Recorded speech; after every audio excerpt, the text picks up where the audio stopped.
Meu nome é Laila e o tema escolhido pelo nosso grupo é Ação Rescisória Trabalhista.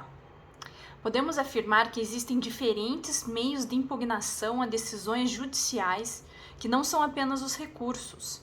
É o caso das ações autônomas de impugnação.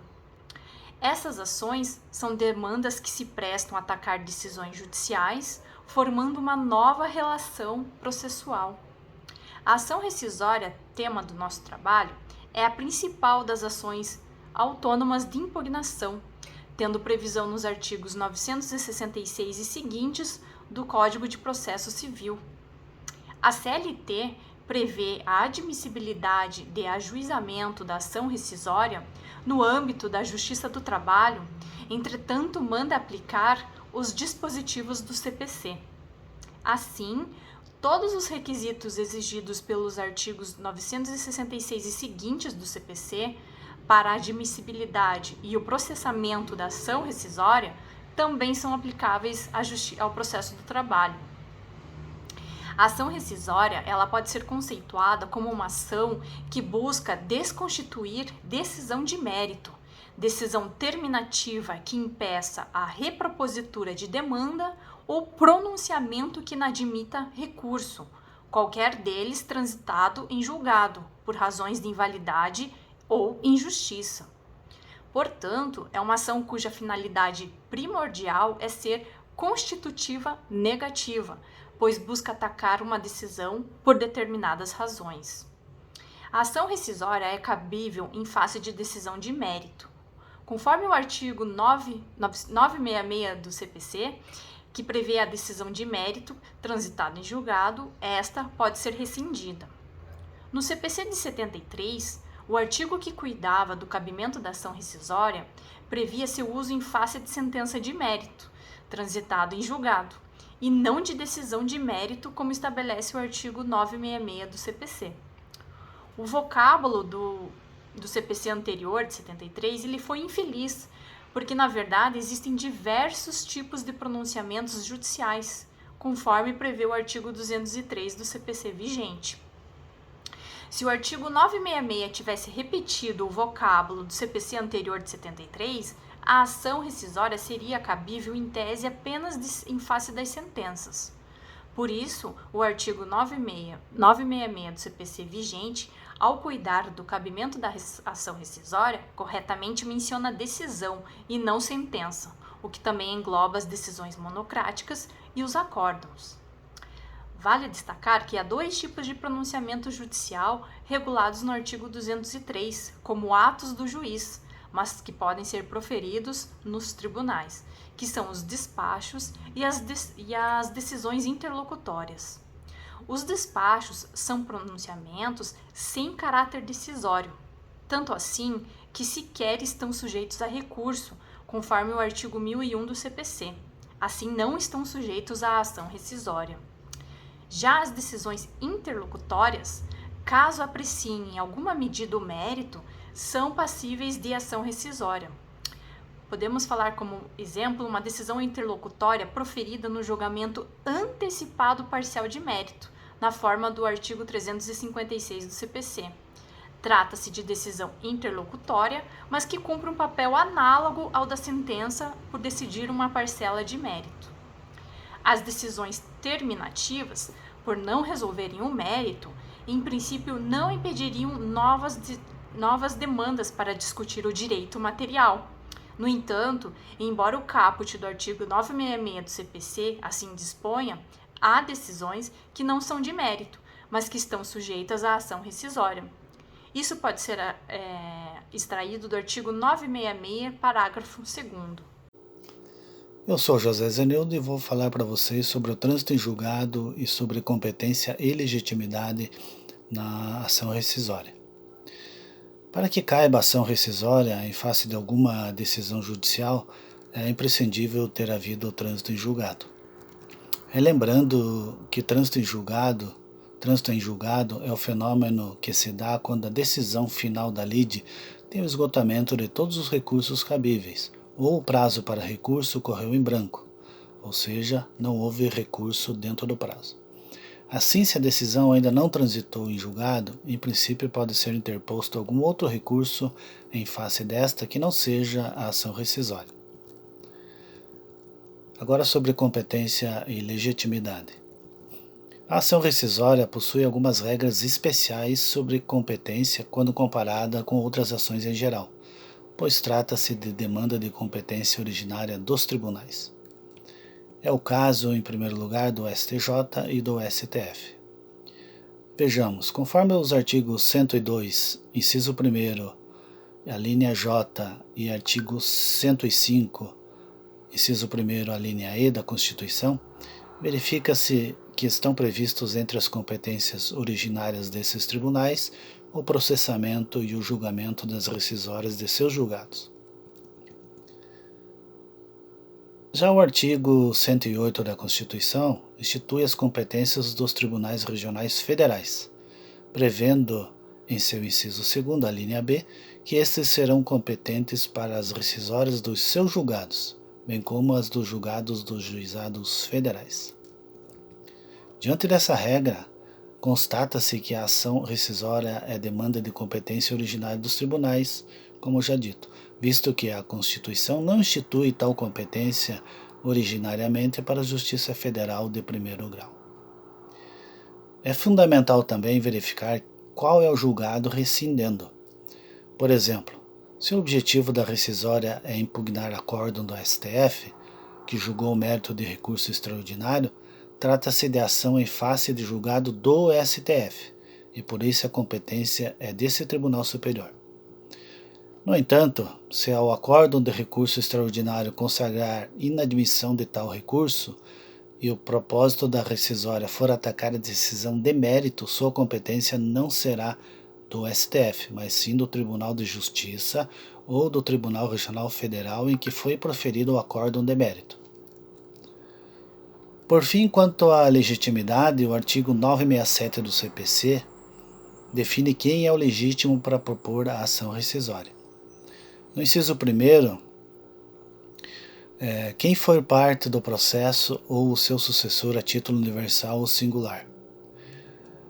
No inciso 2º, define que o terceiro juridicamente interessado.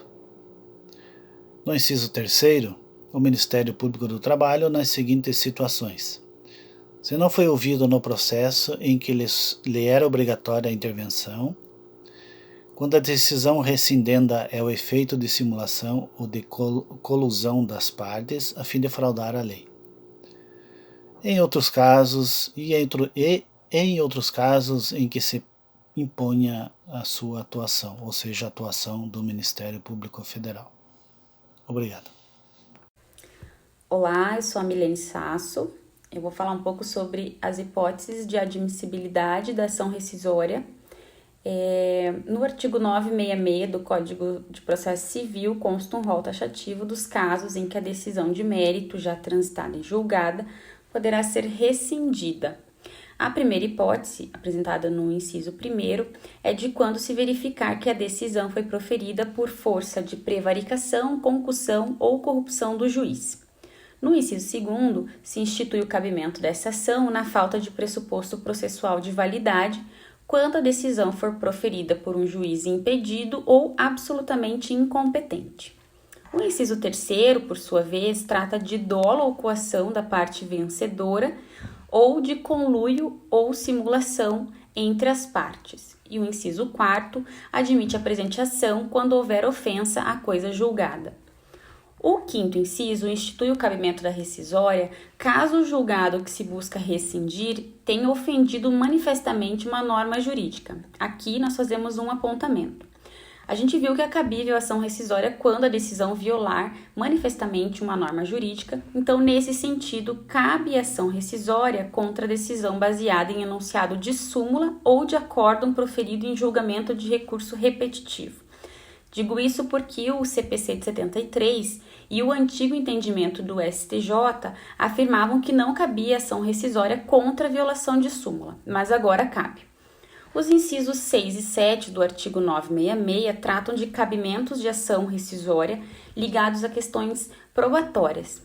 O 6º inciso traz que será admitida esta ação quando a decisão tiver sido fundada numa prova falsa, que foi apurada dentro de um processo criminal, ou que venha a ser demonstrada na própria ação rescisória.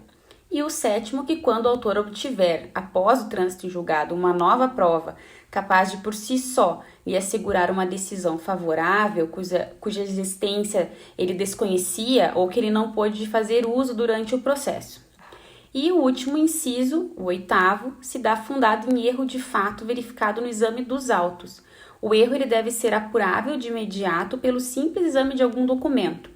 Não é um erro que é preciso demonstrar por prova, e o erro deve ser do juiz e não das partes. Caso as partes tenham se equivocado na inicial ou na defesa, e isso induziu o juiz a um erro, não haverá admissão da ação rescisória. Eu sou o Fábio e eu vou falar sobre os prazos e um pouco sobre os procedimentos da ação rescisória.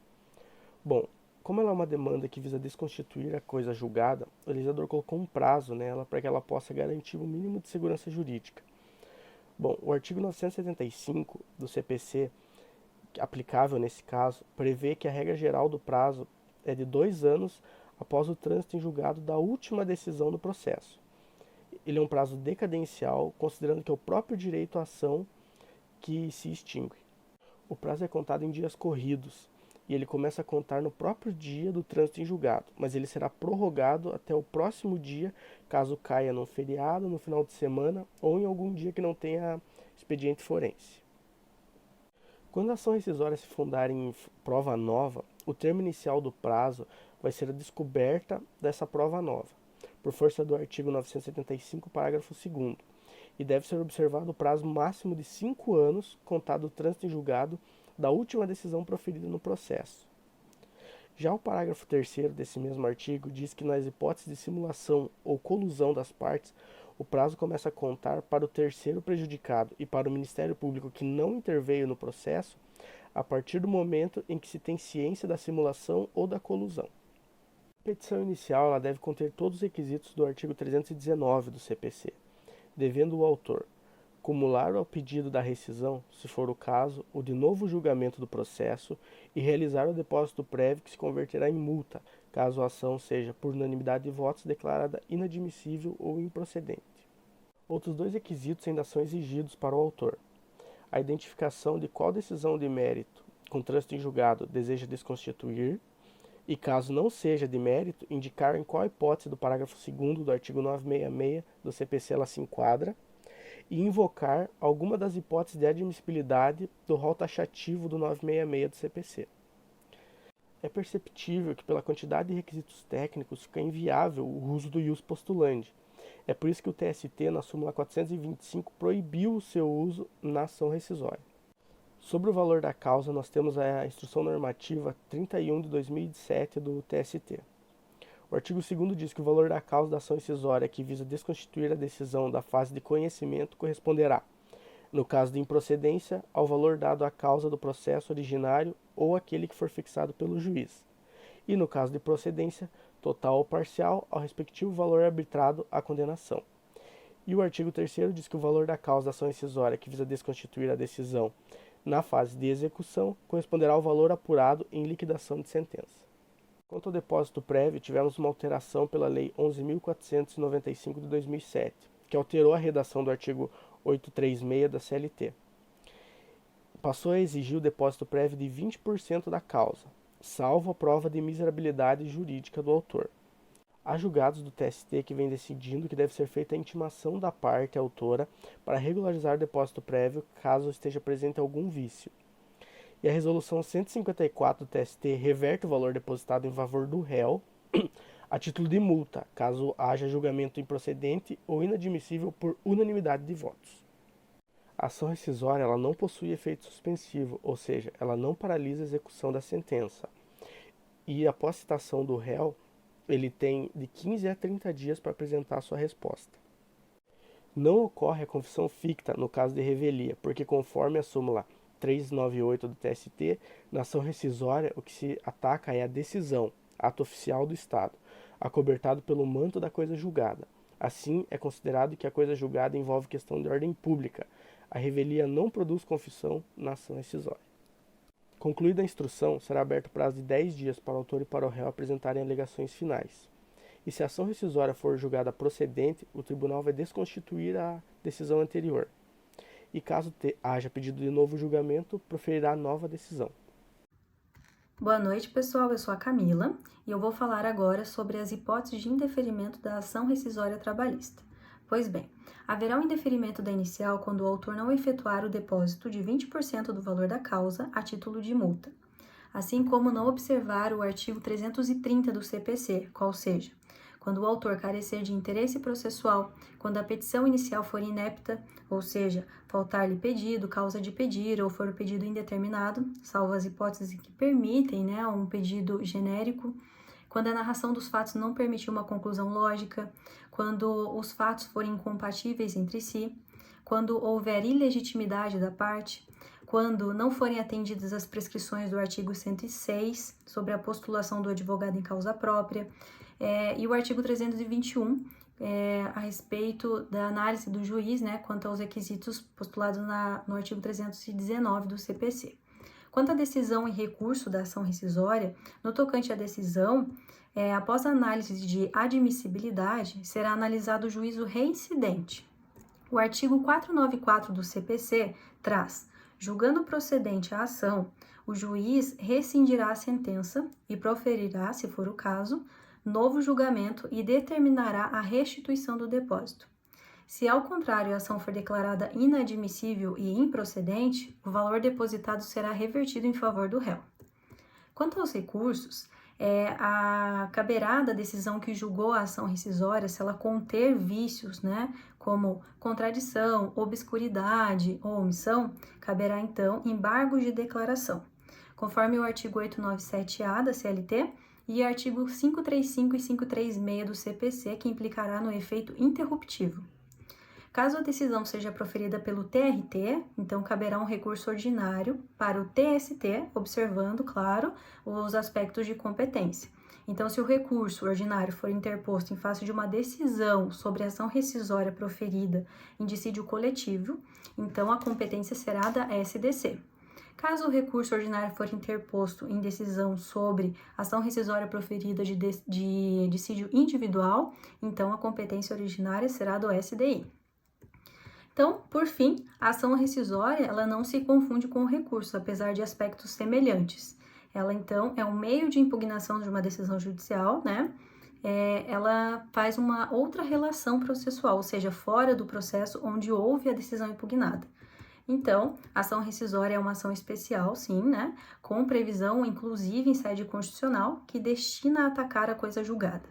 Então, a ação rescisória é uma ferramenta indispensável para corrigir situações específicas, assim como abrir possibilidade de uma nova decisão seja proferida. Então, buscando uma garantia jurídica para as partes em litígio. É isso, obrigada.